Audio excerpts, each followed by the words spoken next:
Dans ce monde, il y a des gens qui ne cherchent pas ton aide. Ils cherchent ta chute. Et ce n'est pas moi qui le dis, c'est la parole de Dieu elle-même qui te met en garde. Si profil précis, si type de personnes que la sagesse divine te conseille de laisser partir, même si ton cœur voudrait les retenir. Reste avec moi jusqu'au bout, parce qu'à la fin de cette vidéo, tu ne regarderas plus jamais les gens autour de toi de la même façon. Et tu comprendras enfin pourquoi certaines relations t'ont vidé au lieu de te construire. Premier profil, l'orgueilleux. L'orgueil précède la ruine, dit l'Écriture. Mais voici ce qu'on oublie souvent d'ajouter. L'orgueilleux ne se détruit pas seul. Il entraîne dans sa chute tous ceux qui tentent de le relever. Parce qu'il est incapable de recevoir une aide, ça l'a ressentir comme une menace pour son ego. Alors il conteste tes conseils, il minimise ton expérience. Il prend ce que tu lui offres et se l'approprie comme si l'idée venait de lui. Tu lui tends une échelle et il raconte à tout le monde qu'il l'a construite lui-même. Aider un orgueilleux, ce n'est pas le faire grandir. C'est nourrir la racine même de ce qui le maintient prisonnier. Profil numéro 2. L'insensé. Celui-là va peut-être te surprendre parce qu'il ne se reconnaît pas toujours au premier regard. Les proverbes enseignent de ne pas t'adresser à un insensé car il méprisera la sagesse de tes paroles. Comprends bien. L'insensé n'est pas quelqu'un de moins intelligent que toi. Dans le sens biblique, c'est quelqu'un qui possède toutes les informations nécessaires et qui choisit quand même encore et encore de mauvaises directions. Tu l'as déjà vu autour de toi, la même erreur, relation après relation, emploi après emploi, décision après décision. Et chaque fois que tu interviens, il hoche la tête, te remercie, sourit. Puis recommence exactement la même chose la semaine suivante. Troisième profil, le moqueur. Le livre des proverbes est clair. Ne corrige pas celui qui se moque, car il finira par te détester pour ça. Comprends bien une chose. Le moqueur n'est pas simplement quelqu'un qui n'est pas d'accord avec toi. Le moqueur, c'est celui qui ricane devant la sagesse elle-même. Tu lui tends la main, il en fait une blague. Tu lui donnes un conseil et il s'en sert pour te ridiculiser. Tu lui montres un chemin meilleur et il se moque du chemin autant que toi qu'il emprunte. Voici le piège dans lequel certaines personnes tombent. Ils pensent que s'ils expliquent mieux, s'ils trouvent les bons mots, la lumière finira par pénétrer.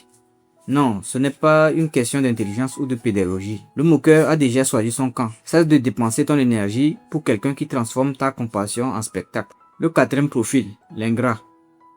Il est écrit que celui qui rend le mal pour le bien verra le malheur ne jamais quitter sa maison. Tu l'as aidé alors que personne d'autre ne le faisait. Et en retour, tu as reçu des rumeurs, une trahison ou pire, un silence total. Pas un merci, pas une reconnaissance, rien. Voici la vérité qui fait mal. L'ingrat ne perçoit jamais ton aide comme un cadeau. Il la perçoit comme une obligation qui t'incombait. Dans son esprit, tu devais l'aider.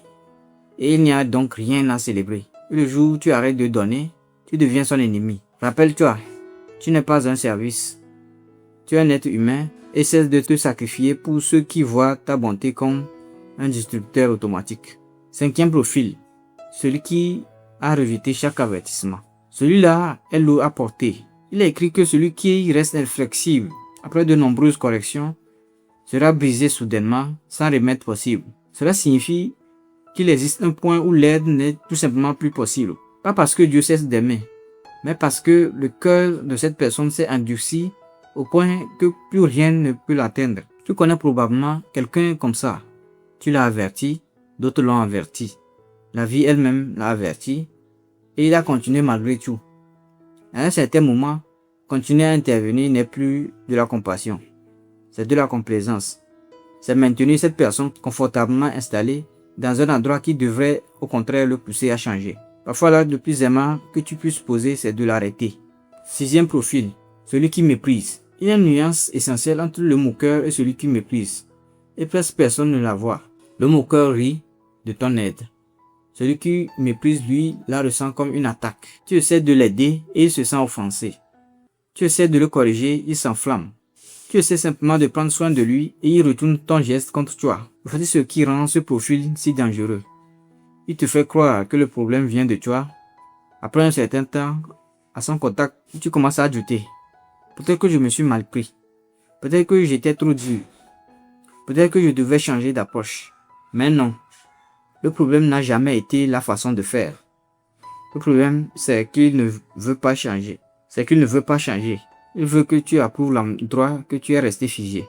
Et ne le fais pas. Comprends bien ceci.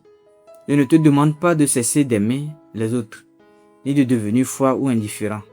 Je t'invite simplement à reconnaître que ton énergie, ton temps et tes forces sont limités.